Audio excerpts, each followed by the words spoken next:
Está entrando no ar o programa Mídia e Saúde na TV. Oferecimento Clínica Biavati, a sua aliada em estética facial, corporal, íntima e harmonização. Rua Santos Dumont, 1634, 44 3024 0857. Olá pessoal, boa noite. Está começando mais um Mídia e Saúde na TV. Eu sou Aldeir Rabelo e quero compartilhar as boas informações para a sua qualidade de vida. No programa de hoje nós vamos falar sobre causas, tratamentos, prevenção e outras medidas importantes para lidar com o câncer. Sobre esse assunto eu converso daqui a pouquinho com o cirurgião oncológico André Ribeiro Nascimento. Não saia daí! Programa Mídia e Saúde na TV. O Laboratório Carlos Chagas, fundado em 1978, é referência em análises clínicas, com uma equipe altamente qualificada e tecnologia de ponta, atendimento humanizado e acolhedor. A honestidade e a ética são pilares fundamentais que guiam todas as suas ações. A busca incessante pela qualidade é o que move o Laboratório Carlos Chagas, proporcionando um cuidado integral e personalizado para cada paciente. Na RP Training, nós acreditamos que o exercício físico vai muito além do corpo. Ele transforma vidas. Aqui, cada treino é planejado para ajudar você a alcançar saúde, disposição e bem-estar. Venha sentir essa energia em nosso estúdio. Marque já a sua aula experimental e descubra como é treinar em um lugar feito para você. Ligue 44 991 14 0529. RP Training, transformando vidas através do exercício físico. Pensando em alternativas para aqueles pais que não podem acompanhar seus filhos no pediatra em horários comerciais, a doutora Marielle Wolters implantou uma clínica com agendas à noite, finais de semana e feriados. Se precisar, estamos à sua disposição para melhor atender seus filhos. Clínica doutora Marielle Wolters. A motricidade orofacial é a especialidade da fonoaudiologia que trata os músculos da face e as dificuldades para mastigar, deglutir, respirar e falar em todas as idades, melhorando a saúde e a qualidade de vida. Auxilia na respiração oral, ronco e apneia do sono, na recuperação das cirurgias faciais, disfunções da ATM, paralisia facial e estética da face. Clínica de Motricidade Orofacial, doutora Silmara Regina Pavani Sovinski, 44 30 25 5565. Programa Mídia e Saúde na TV. Pessoal, já de volta aqui com Mídia e Saúde na TV, com o nosso convidado de hoje, o médico André Ribeiro Nascimento, com quem tenho a honra de falar, cirurgião, especialista na área oncológica, e com certeza vai passar muitas informações importantes, diga-se de passagem, informações positivas, né? Porque diante dos problemas, a grande questão é como caminhar, como agir, o enfrentamento, e o doutor André tem coisas boas para passar para a gente. Doutor André, boa noite, é um prazer recebê-lo aqui, sei que sua vida é corrida, mas eu sou persistente e deu certo, né? Você está aqui mesmo diante da tua rotina, né?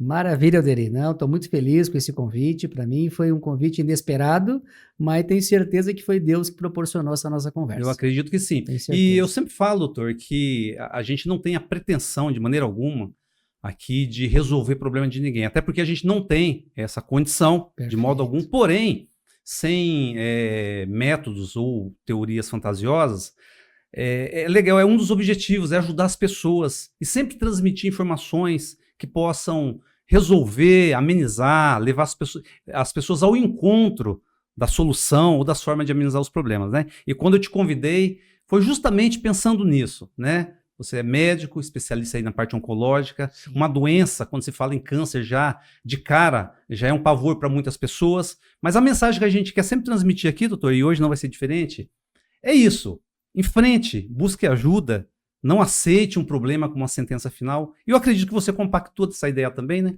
Com toda certeza, Alderi. No dia a dia, já são 25 anos de formado, já é um quarto de século já nessa caminhada.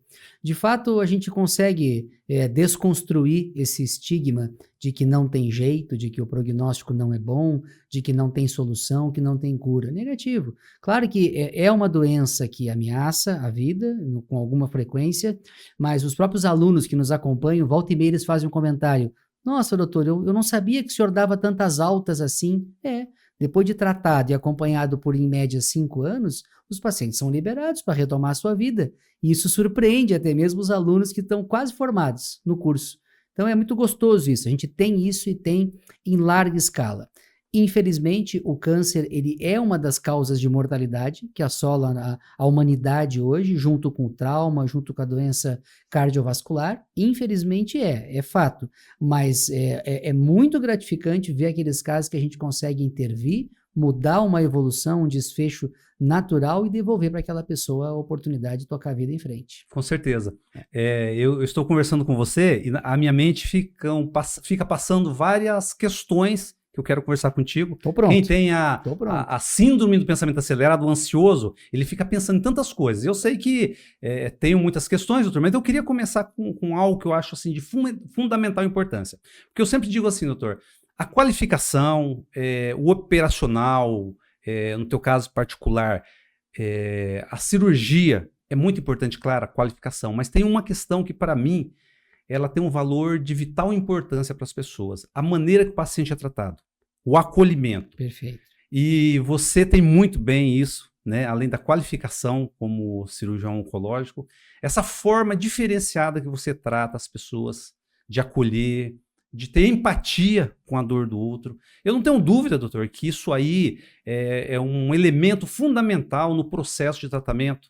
Eu quero que você fale um pouquinho mais disso, porque eu estou falando como leigo nesse aspecto, né? Mas a gente que acompanha os bastidores da vida dos profissionais de saúde, inclusive médicos, esse olhar que você tem para com o paciente, isso aí realmente, eu acho uma coisa fantástica, maravilhosa. Eu queria que você falasse dessa questão em particular. Vamos falar. Eu considero essa questão decisiva.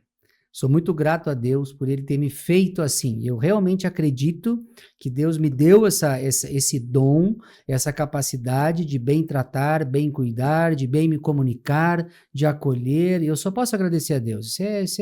Isso é presente, vindo diretamente dEle. Mas também construo no dia a dia com os colegas que estão em formação, que nós temos os residentes, né, que estão fazendo o programa de especialização, bem como os alunos, como falei, que nos acompanham também no dia a dia. Eu também construo com eles a ideia que para mim é muito clara. Eu sei que Deus não nos fez iguais. Eu sei que os dons, aptidões, capacidades, facilidades, nem todo mundo joga bola que nem o Neymar e o Ronaldinho Gaúcho. Não é assim, né? Agora, existe muito espaço para uma tomada de decisão. E eu insisto nisso, eu já entendi que naturalmente o senhor ou a senhora, me refiro a um colega médico ou um aluno, eventualmente possa não ter uma ou outra facilidade, mas tome a decisão de fazer, tome a decisão, enfrente o desafio. Parta do princípio que bem acolher, bem tratar e no final da consulta de um tratamento, se despedir com uma percepção de gratidão enorme do paciente, também porque ele foi abraçado, foi acolhido, que isso é muito importante. Tome a decisão, dá para fazer. Olha, observe quem faz bem. Eu fiz isso na minha caminhada. Eu fui observando, aquele colega tem uma postura que me interessa. Eu vou pegar para mim. Eu vou tomar a decisão de pegar para mim. Por que não? Por que não? Eu acho que é uma decisão. Acho que há muito espaço para se tomar a decisão. Nós temos características que são inatas, com toda certeza, né? Claro. O amigo é um comunicador.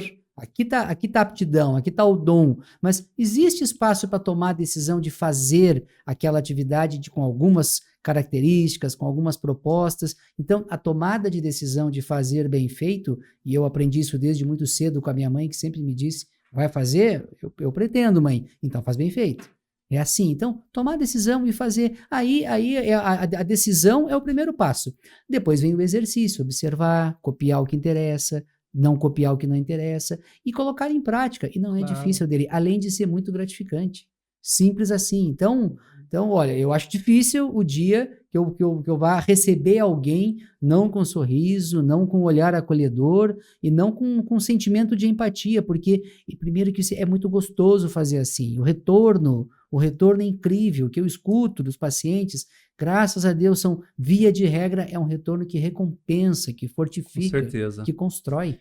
E isso que você está falando, doutor, não quer dizer ausência de problemas. Você é um ser humano comum, igual eu e o Chiquinho, outras pessoas, evidentemente, tem a vida permeada por diversas questões que você tem que gerenciar. Agora, uma outra questão, né, doutor? Eu penso que todo tipo de doença, todo paciente que busca um profissional de saúde, um médico, inclusive, eu penso que a questão emocional já tem uma grande repercussão, né? As emoções fortalecidas. Imagine, então, um portador de câncer. Então, o que eu quero dizer com isso? Se ele já chega ali abalado, né? Porque causa um impacto, quer queira ou quer não, apesar de a medicina ter avançado, está avançando a passos largos cada dia mais, inclusive na questão oncológica, mas ainda existe um estigma, existe um impacto muito grande. Agora imagine a pessoa chegar no consultório com um médico carrancudo, sisudo, que não tem essa facilidade de comunicação e de acolhimento igual você tem. Eu fico imaginando o que isso repercute na vida dela, né? E repercute. E, infelizmente isso existe, repercute, não tenho dúvida, e eu até costumo fazer uma reflexão muito pessoal. Quando eu estou no consultório, chamo um paciente, eu fico muito atento a como ele entra no consultório. E é interessante como aqueles que entram nitidamente com o semblante e o espírito derrotado, como mais frequentemente as coisas não caminham bem. E o otimista, o animado, o positivo, aquele que tá entusiasmado e que tem Deus dentro de si, é interessante como as coisas tendem a caminhar melhor para ele. Essa observação eu faço já há muito tempo. Então, o profissional ele tem que estar sensível a isso. Ele tem que estar. Ele tem que estar atento, ele tem que tentar ajudar. Eventualmente, a ajuda pode ser recomendando um atendimento especializado, com psicólogo, com psiquiatra. Às vezes é medicação que poderá ajudar, alguns tipos de terapias. Mas o aspecto emocional, ele com certeza caminha, né, junto com o orgânico. Sim. Tá certo. Doutor, quais são? Porque você é cirurgião oncológico, então pressupõe que você atua em diversas doenças. Né? Diversos órgãos, evidentemente, né? Quais são os tipos de câncer que você mais atende, que mais predominam na tua rotina médica? Explicando então a minha caminhada um pouco, Alderir. Eu sou gaúcho lá de Pelotas, do Rio Grande do Sul, e estou em Maringá desde 2008. A minha formação foi primeiro, depois de formado em cirurgia geral, então eu fui selecionado por Deus, é a única explicação, para fazer cirurgia geral e na sequência dela fazer então a cirurgia oncológica, ou a também chamada cancerologia cirúrgica, que é um nome de especialidade menos usado. Do ponto de vista prático, cirurgião de tumores, cirurgião de câncer. Essa é uma especialidade extremamente diversificada. O meu ramo de ação, ele vai tentando olhar para as topografias do corpo humano, ele vai desde tumores de língua até os tumores lá do reto, do canal anal e do ânus. Então, o cirurgião oncológico, ele é formado e ele tem a expertise e ele constrói o seu conhecimento para atuar de maneira cirúrgica nos mais diferentes tipos de tumores, benignos e malignos. Quais são no dia a dia, de longe, os mais frequentes? De longe. Em toda estatística médica, o câncer de pele não melanoma, ele já é excluído porque não dá para comparar, né? Os pele não melanoma, o que significa, doutor? É o tumor de pele mais comum, que é o carcinoma de pele. Tá. Então, o carcinoma de pele, que são as feridinhas que dá na face, mão, especialmente em áreas de exposição solar, ele é tão incidente que ele acaba excluído das estatísticas. Não dá para comparar com ele, em termos numéricos. Excluindo ele, de longe, em qualquer estatística, a gente vai ter câncer de mama, pensando nos dois sexos, mama, próstata e intestino. Aí está o grande maior volume.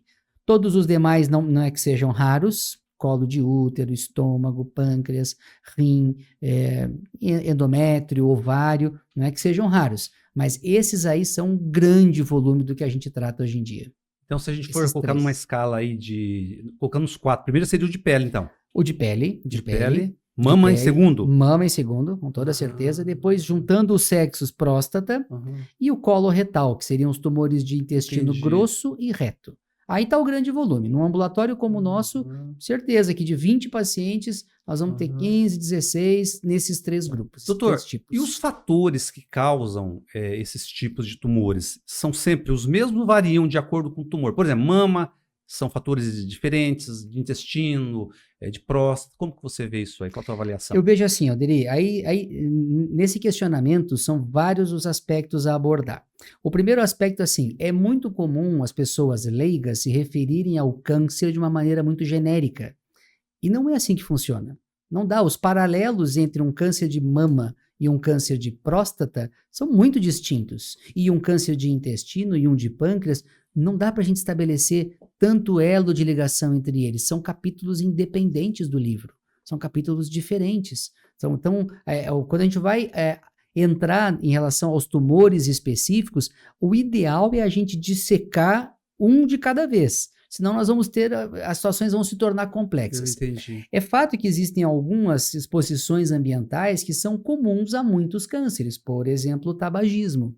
É sabido por todos. O tabagista ele tem uma incidência aumentada de câncer de pulmão, de língua, de garganta, de laringe, ele tem de bexiga. Então, é um fator de risco comum a muitos tumores. Ou a ingestão crônica de álcool, da mesma forma, poderia citar a obesidade, que tem tudo a ver com o estilo de vida, com a alimentação. Mas isso até alguns raciocínios podem ser feitos, mas o ideal é avaliar um tumor, cada tumor de cada vez, porque eles são distintos.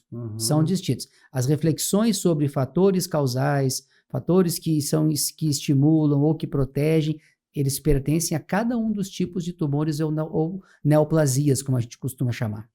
Doutor, agora, por exemplo, é possível precisar ou supor, tá, que existe um fator preponderante ou também não? Depende é o mesmo raciocínio, depende do tipo. Depende do tipo e esse é um assunto que é mais difícil também. Eventualmente, nós podemos estabelecer um fator como preponderante. Por exemplo, nesse carcinoma de pele que eu falei, o fator preponderante é a radiação ultravioleta do sol. É um fator preponderante. Outros fatores podem estar associados, mas de longe é o fator determinante, muito mais frequente.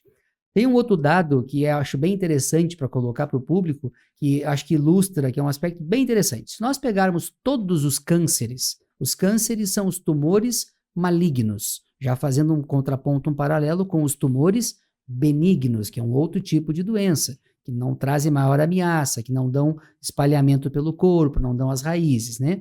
Mas tem um dado muito interessante em relação aos tumores malignos, que estima-se que em torno de 90% dos tumores, dos cânceres, dos malignos, sejam aleatórios, de ocorrência aleatória na população. Já um percentual bastante pequeno deles, em torno de 10%, isso em linhas muito gerais, seriam cânceres de determinação hereditária. Aquele que o pai ou a mãe ou ambos passam para os descendentes.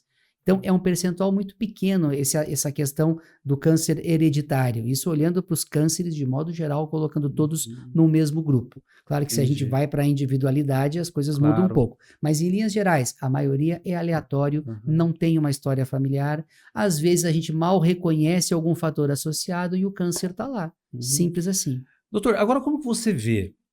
O câncer é uma doença crescente, está estabilizada, em declínio? Qual que é a tua avaliação sobre esse aspecto? Eu acho assim, Alderi, é difícil uma análise mais talvez com uma acurácia adequada, porque é muito complexa a pergunta. Essa análise talvez tivesse que ser feita uma análise em cada país do mundo, em cada região de cada país, em cada grupo etário, é muito complexa essa análise. Então, quando a gente tem acesso a algumas evidências da literatura que apontam que certo tipo de câncer no Nordeste demonstra um crescimento.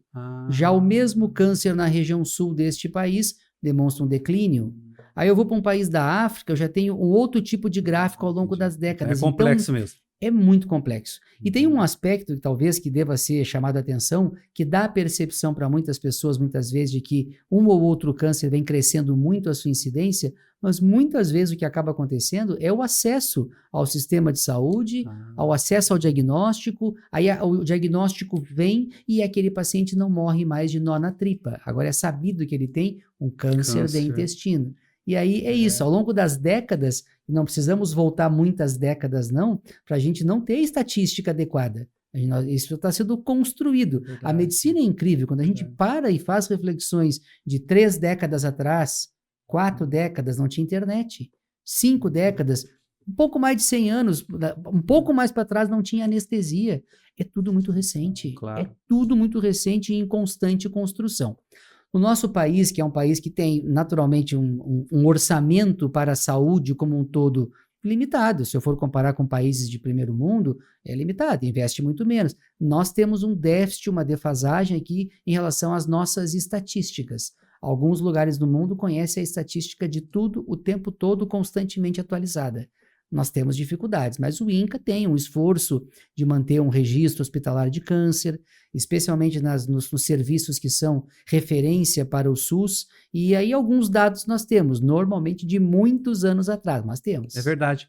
E dentro dessa linha de raciocínio, é muito fácil a gente ouvir pessoas mais de idade falarem assim, tal doença não existia, antigamente não tinha. Eu penso que a doença sempre existiu. O que não havia, talvez, fosse um diagnóstico preciso como há hoje. Então dá a falsa impressão que os problemas aumentam, que, como no caso do câncer, né, às vezes não é isso. Tudo bem, existem fatores que às vezes contribuem para um aumento, mas nesse aspecto, né, doutor, talvez não ter o diagnóstico preciso como tem hoje, né? Com certeza, hoje, o acesso a uma colonoscopia, que é o exame que identifica o câncer do intestino, é muito mais facilitado, olhando para o Brasil como um todo.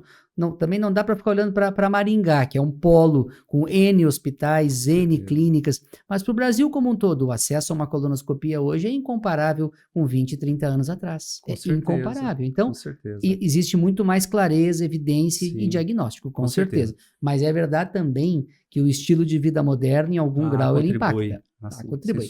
Sedentarismo, má alimentação, obesidade, os tipos de inalação de substâncias tóxicas, com certeza alguma contribuição também traz. Verdade. E ao longo do tempo, das décadas, essas evidências vão sendo construídas do jeito que cada país consegue e pode. Tem lugares no mundo com um controle imenso. Imagina o Japão, que é um país que tem o tamanho do Rio Grande do Sul, um país pequeno. O Japão tem 200 ou 300 centros que concentram todos os casos de câncer de estômago, por exemplo.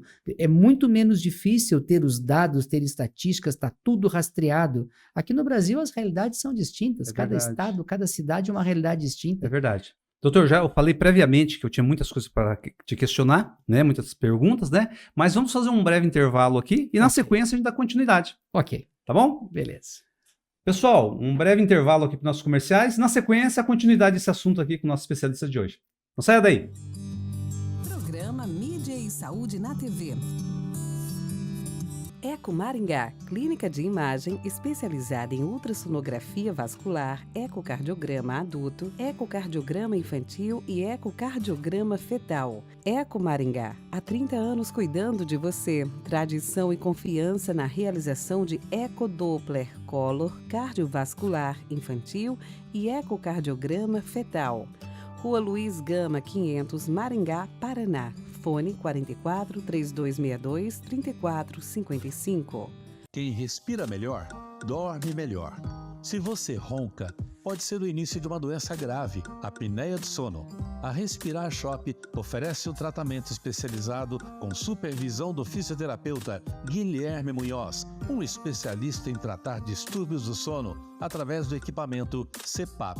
Fale com a Respirar Shop pelo WhatsApp 98802-2334. Quando se pensa em comida saborosa, nutritiva, com qualidade, barata e variada, a melhor opção em Maringá é o restaurante Caçarola. Venha experimentar o mais delicioso cardápio num ambiente acolhedor e aconchegante. Agora, você pode contar com mais uma unidade no novo centro, próximo ao Shopping Avenida Center. Não esqueça, refeições e marmitex é no Caçarola. Avenida Tamandaré 279, fone 44 3301 8576, WhatsApp 44 998 12 5413. Você sabia que boa parte das tonturas, vertigens e desequilíbrios corporal pode ser tratada através da fisioterapia? Através de exercícios personalizados e individualizados ou algumas vezes através de manobras de reposicionamento de cristais que se deslocaram dos canais O Labirinto. Procure a fisioterapia especializada.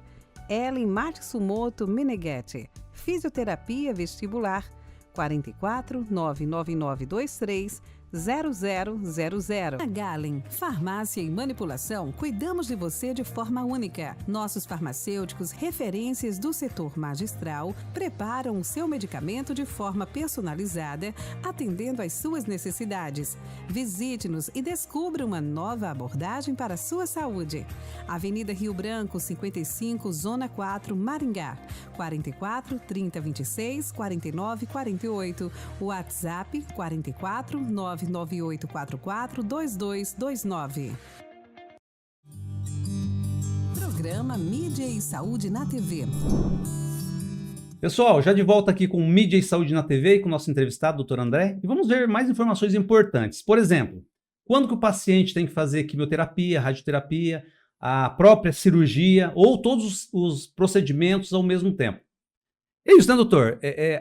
Os procedimentos que eu citei depende de cada caso, porque você é especialista na área cirúrgica, né? Perfeito. Mas tem casos que você indica para fazer a radioterapia, a quimioterapia. Como funciona isso aí, doutor? Quais são os parâmetros para usar todos os procedimentos ou um isoladamente? Perfeito. Vamos tentar esclarecer o público construindo alguns conceitos. Então, eu lido com doenças malignas. De modo geral, eu sempre trabalho num tripé. Eu estou em busca de diagnóstico. Eu preciso estabelecer o diagnóstico com a maior precisão, acurácia possível. Eu preciso trabalhar, tão logo eu tenho o diagnóstico, eu tenho que buscar o estadiamento. O que é estadiamento? É buscar, normalmente com alguns exames, entender a extensão do problema. Eu já o estabeleci, já sei que ele existe. É imperativo que eu entenda a extensão local, loco-regional e, por que não dizer, do corpo todo, entre aspas, para que eu possa, então, construir o terceiro elemento do meu raciocínio, que é o tratamento que eu vou aplicar.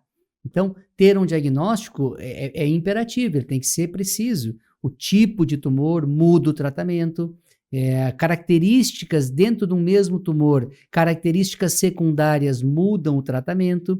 Depois eu vou em busca do estadiamento, tentando entender extensão local, se há órgãos envolvidos, se não há, se cresceu e pegou algum órgão, que tamanho tem, quantas camadas, por exemplo, do intestino pegou. Tudo isso faz parte de entender qual é a extensão, para que eu tenha, então, o tratamento construído. Os tratamentos em oncologia, eles são protocolares. Uma vez que eu defini diagnóstico e estadiamento, em linhas gerais, eu já tenho construído qual o caminho que eu devo seguir. E aí, o uso de todo o arsenal que nós dispomos, ele vai sendo feito de acordo com o melhor protocolo para cada doença, em cada estadiamento que a gente construa. E aí que vem aquela questão de, no câncer de mama funciona de uma forma, no câncer de pulmão já é outra, no de estômago já muda também, e assim a gente vai adentrando em cada tipo de tumor, cada um com a sua especificidade. O arsenal está posto. Cirurgia, quimioterapia, radioterapia, imunoterapia, que é um conceito mais moderno de tratamento, e entre outros eventuais, mas os principais são esses. Então, a gente sempre busca individualizar o paciente. É muito importante que eu refine qual é o caso deste paciente para que eu possa propor a melhor linha de tratamento. Entendi. Doutor, agora em termos, uma questão que eu gosto também de abordar bastante é o avanço, né, das diversas especialidades da medicina, inclusive a oncologia, né? Que não é diferente, né, doutor? Então, se a gente for analisar hoje, existe inúmeros recursos e técnicas aí também que podem oferecer mais tranquilidade, conforto, otimismo para as pessoas que estão nos assistindo, né, que eventualmente estão passando por essa doença, né?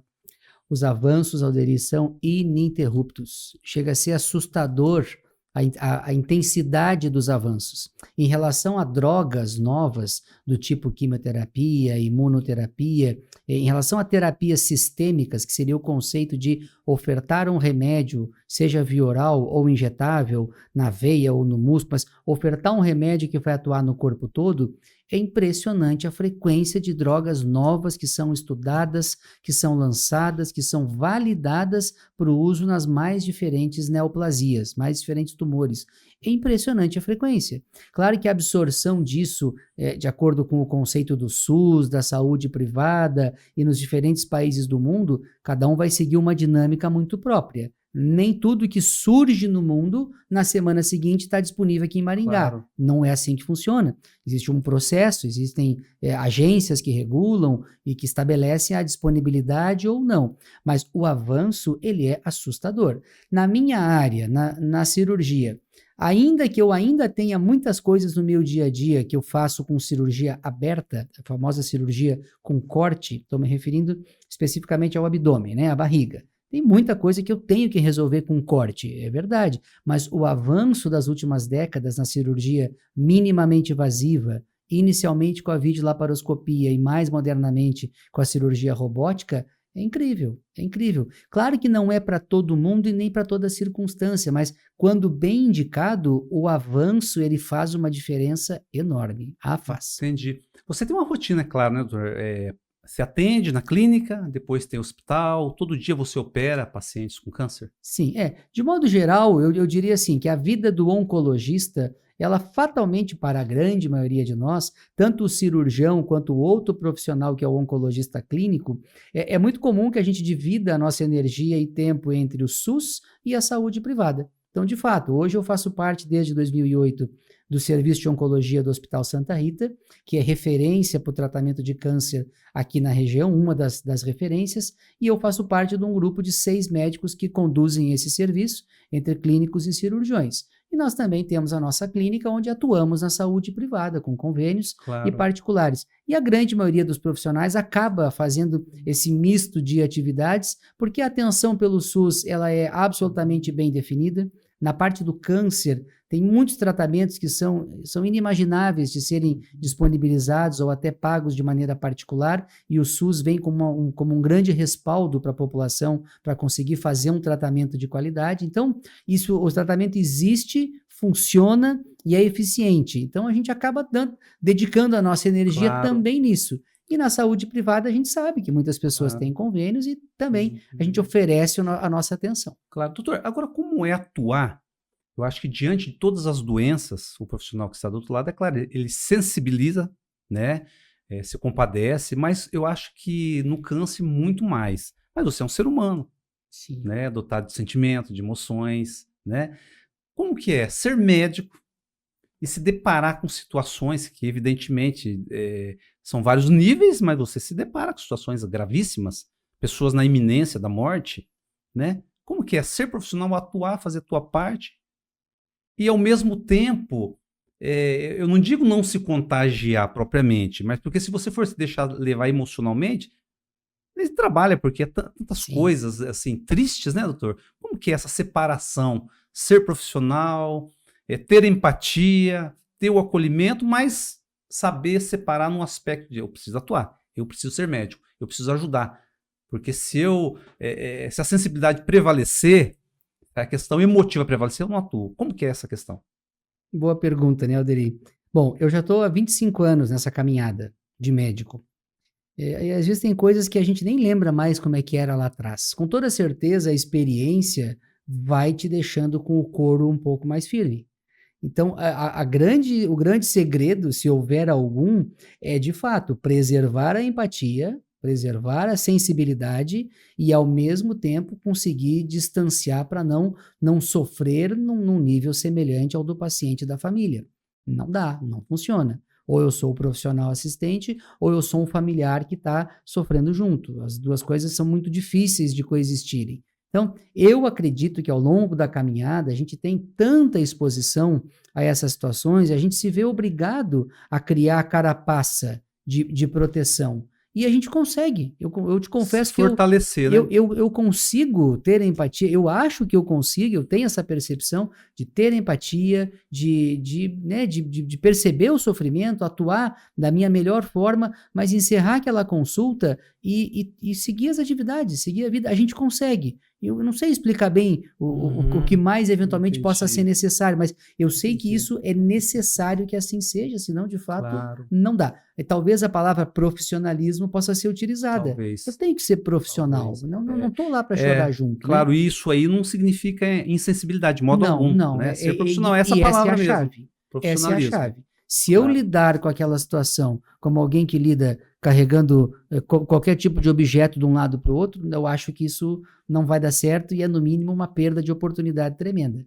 Porque fazer e fazer com o coração, dedicar o melhor e ter essa empatia para entender que paciente é esse, que família é essa, nem sempre aquilo que eu tenho como um princípio que seja o melhor para aquele paciente, de fato vai ser.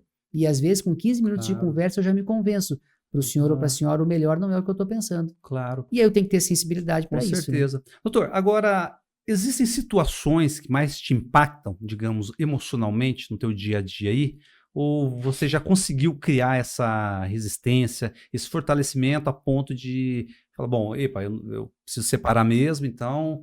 Ou existe alguma particularidade de perfil de paciente, situações que, digamos assim, te mobiliza mais emocionalmente? Eu acho que isso é muito individual. Muito individual. O que vai impactar mais em cada um de nós é muito individual. Na área que eu escolhi de atuação, eu não atendo criança. E o meu ponto fraco, eu acho que é esse. Imagina o colega cirurgião pediátrico que se dedica à oncologia. Tem ideia do que nós estamos falando? Todos os dias lidar com crianças de 2 anos, 6 anos, 8 anos, 12 anos, enfrentando os mais diferentes cânceres. E os cânceres que dão nesse perfil de população são cânceres que judiam demais. Por exemplo, é muito comum o tumor no sistema nervoso central. Quantidade de crianças com tumores cerebrais, em medula, paraplégicas, comatosas. Então, assim, eu acho que Deus me livrou daquilo que para mim seria o mais difícil. Tanto que quando um ou outro paciente aparece, ainda bem são situações raras, mas quando aparece alguém com 18 anos, 22, 25, eu me percebo diferente, já não é a mesma coisa. O câncer no meu coração é uma doença do envelhecimento. Do envelhecimento. Do envelhecimento. Ele é para ser. Eu entendi. Ele não foi feito para dar aos 18 anos. Ainda mais com 6, com 3. Não. Mas, infelizmente, acontece, assim. A natureza é assim e acontece. Mas disso eu estou livre. Porque eu atendo a faixa etária adulta. A parte pediátrica tem todos os profissionais específicos. Oncologista, cirurgião, endócrino, pneumo, todos os demais são específicos para a faixa pediátrica. Então, o meu ponto fraco é esse. Doutor, o processo de metástase, né? Popularmente, quando o câncer se espalha pelo corpo, existem fatores claros que podem, digamos assim, facilitar ou que realmente, efetivamente, leva ao processo metástase? Talvez fosse interessante, Alderi, nessa hora a gente talvez especificar de qual tumor poderíamos fazer uma reflexão. Não dá para falar de uma forma genérica. Não dá, porque eles se comportam diferente. Não dá. Por exemplo, o câncer do colo do útero, ele tipicamente costuma dar raízes para os gânglios ali próximos. Já o sarcoma, que pode crescer na coxa, ele tipicamente dá raízes lá para o pulmão. São vias diferentes, um é a via linfática, o outro é a via hematogênica, que vai pelo sangue, e é assim, é como a natureza os fez. Então, eles seguem um comportamento típico. Então, isso é uma coisa muito misteriosa. Por que numa quantidade enorme de células, eventualmente tumorais circulantes, essa ou aquela consegue se implantar no pulmão e lá cresce uma metástase? Tem muito mistério nisso. É muito difícil até estudar isso, compreender, muita pesquisa em cima, mas, de certa forma, sim. A ocorrência de metástases, que é esse processo em que um tumor que surge num lugar chamado tumor primário, que ele se espalha, ele dá raízes, tem várias formas que as pessoas se referem, né? O termo técnico é metástase. Então, a ocorrência ou não, a intensidade disso, a cronologia disso, sim ou não, como e quando, não existe uma regra. Existem alguns padrões. Eu sei que um tumor de intestino que seja muito grande, ele dá mais metástases do que aquele que é um pólipozinho pequeno. Então, existem padrões, mas não tem uma regra absoluta, não. Quantas vezes já vi tumores pequenos dar metástase e o grande não? Não dá para generalizar, então, se houver alguma regra de verdade, é que não tem regra. Eu gosto muito de uma expressão, e tu me deu a liberdade de colocar as ideias. Ainda hoje cedo eu falava com algumas alunas, vocês têm algum conceito de medicina que vocês trabalham? Elas me olharam, conceito de medicina, elas começaram a inventar textos complexos e longos. Digo, não, eu estava em busca de um conceito bem mais sintético, que certa vez eu li num periódico do CRM Paraná, chamado Iátrico, que eu li, nunca mais eu me esqueci. Um colega, assim, de maneira muito sábia, ele escreveu lá em alguma das reflexões, medicina é a arte de administrar incertezas, ponto. E eu guardei aquilo porque eu uso aquilo no meu dia a dia até hoje e vou usar para sempre. Um bom médico, na minha opinião, ele é um profissional que ele é hábil, ele é sábio em lidar com as incertezas, porque estas incertezas vão permear o nosso dia a dia constantemente. Sim. O bom médico trabalha dentro das hipóteses e das incertezas com sabedoria. Esse é o bom médico, essa é a boa medicina. Interessante. Agora, fisiologicamente falando, doutor, nem sei se esse é o termo adequado. O que acontece com um paciente que é portador de câncer? O que acontece com o organismo de uma pessoa portadora de câncer? Bom, vai depender muito de qual é o sítio primário que estamos falando. As consequências de quem tem um câncer variam muito. Elas podem ser desde assintomáticos, pacientes assintomáticos, invariavelmente um homem hoje que esteja nos ouvindo, que tenha um tumor maligno na próstata de 5 milímetros, é muito mais provável que ele não tenha sintoma nenhum, ponto. É isso. Da mesma forma, um homem de 65 anos, tabagista desde os 20, que tenha um câncer no pulmão de 23 milímetros, ele também tem enorme chance de não ter sintoma nenhum, a depender da localização. Então, a gente vai desde o assintomático até níveis excruciantes de sofrimento. Entendi. Tanto os tumores primários, quando crescem, causam problemas locais, quanto essas raízes, essas metástases, podem também causar problemas de dor, sangramento, compressões locais. Então, o espectro, a apresentação clínica é extremamente variável e ela vai ter que ser avaliada em cada paciente, em cada cenário, em cada circunstância. Entendi. Qual o câncer mais letal, doutor? Bom, essa questão de letalidade, de mortalidade, ela é interessante dentro da minha área. Prevalência seria a frequência, os mais frequentes, claro, que não necessariamente segue um paralelo letais com os mais letais. Então, por exemplo, o câncer de próstata, de longe é o mais frequente nos homens, mas ele nunca figura nas primeiras posições das estatísticas de mortalidade. Então, é sabido que é um câncer, de modo geral, indolente. Ele surge muito, muitos homens vão morrer com o câncer, mas não dele. Então, a letalidade, a mortalidade dele está bem longe do seu índice de prevalência, falando de próstata. Entendi. Mas tem alguns outros que não são tão prevalentes, mas que são altamente letais. Alguns que me ocorre comentar, o câncer de pâncreas é um câncer ruim, é um câncer agressivo, é um câncer num órgão, numa topografia infeliz, de difícil acesso, de fácil disseminação local, e é um câncer que a gente sabe que, infelizmente, está mais relacionado à mortalidade. Câncer de estômago, da mesma forma, o câncer de pulmão também, colo de útero, são tumores que têm uma capacidade de ameaçar a vida muito maior do que outros. Entendi. Doutor, nosso tempo está terminando, passa muito rápido, você conversa muito bem, tem muitas informações. Verdade. Eu queria, para a gente encerrar com chave de ouro esse nosso bate-papo, o que você transmitiria para as pessoas que estão passando por esse problema, por essa doença, ou familiares? Qual seria a mensagem ou as mensagens que você gostaria de passar para as pessoas, tendo em vista aí que realmente é uma doença comum e que acomete muitas pessoas, né? O que você poderia dizer? Deli, hoje cedo, eu acho que a coisa mais importante que eu tenho para dizer é que hoje cedo eu vinha no carro ouvindo o devocional do nosso pastor, ali da primeira IPRM. E ele concluiu a fala dele dizendo exatamente assim: a coisa mais importante que você pode fazer hoje é estar com Deus, estar próximo de Deus, estar próximo de Jesus. E eu desci do carro naquela hora refletindo sobre isso. Para eu que me converti recentemente, Deus não quis que eu me aproximasse desde jovem, não sei porquê. Ele quis que eu tivesse um encontro recentemente, foi bem recente. E eu não tive a oportunidade de ter esse encontro pela contemplação, não, como é para muitos. Eu fui pela aflição mesmo, como boa parte vai. Dor. Né? Pela vai dor. Pelo amor, vai pela dor. A maioria vai, acho que vai pela dor. Alguns abençoados... Feliz que ainda vai, né? Exatamente. Mas alguns abençoados entram numa igreja, olham algo e dizem, nossa, isso aqui é para mim, e lá ficam. Então, alguns vão pela contemplação, mas a maioria não. Mas eu ouvi hoje cedo, então, do pastor, a coisa mais importante que você pode fazer hoje é estar com Deus, é estar próximo de Deus, é se aproximar de Deus.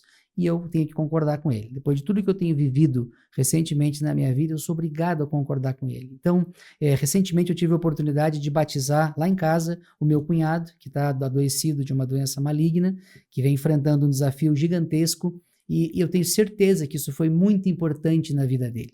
Então, fora esse aspecto, que é o mais importante de todos, o que mais que eu tenho para dizer para as pessoas?